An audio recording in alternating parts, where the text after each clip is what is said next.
লোক আনা যাবে না, লোক যাওয়া যাবে না, আমবাড়ির বোকালির মাঠ ভরানো যাবে না, তাদের মুখে ছামা ঘষিয়ে দিয়ে বিজেপিকে তিরস্কার করে আপনারা মাঠ ভরিয়েছেন। আমি আপনাদের কৃতজ্ঞতা জ্ঞাপন করি। আগামী দিনে এইভাবে দলের পাশে থাকুন। দল সংগঠিত, অত্যন্ত সুসংগঠিত ভাবে দল চলছে, দলের ডিসিপ্লিন আছে, দলের শিষ্টাচার আছে। এই শিষ্টাচারের বাইরে কেউ চলবে না, চলার চেষ্টা করবেন না, দলের সমস্ত বেশি গরিবর্দাস্ত করবেন। 15 জন থেকে 20 জন বা 25 জন সোশ্যাল মিডিয়াতে বিভিন্ন সময় পার্টির বিভিন্ন নেতাদের নিয়ে নানান রকম ফেসবুক করছেন। আপনারা কেউ ভাববেন না আপনাদের প্রোফাইলগুলো আমাদের নজরে নেই। যে 20-25 জনের এই সমস্ত প্রোফাইল আমরা দেখে নিচ্ছি ফেসবুক।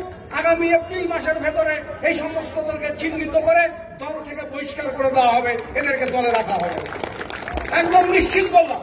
এবং পার্টির কোর কমিটি যারা নেতৃত্বরা আছেন তাদেরকে নিয়ে বসে নিয়ে এই 20-25 জন আমাদের নজরে আছে, যারা সোশ্যাল মিডিয়াতে তৃণমূল কংগ্রেসের নেতা নেতৃত্বদের মন্ত্রী এমপি কাউকে থাকছেন না, যারা নিজেদের ভোটটা তৃণমূল কংগ্রেসকে দিলেন না, তারা পার্টিকে সমালোচনা করবেন না।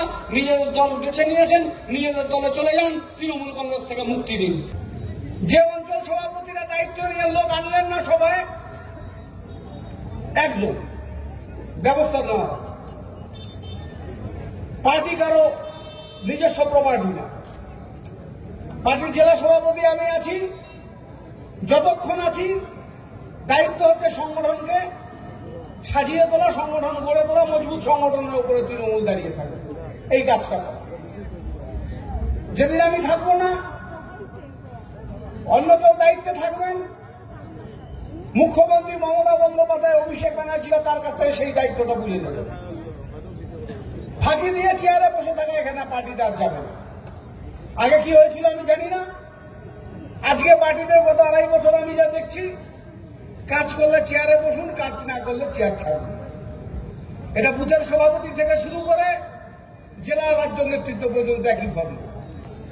সব বুথে আমরা ভোট বাড়িয়েছি, সব বিধানসভায় আমরা ভোট বাড়িয়েছি, যার ফলে আমরা কুচবিহার লোকসভা প্রায় 40,000 ভোটে আমরা জয়ী হলাম।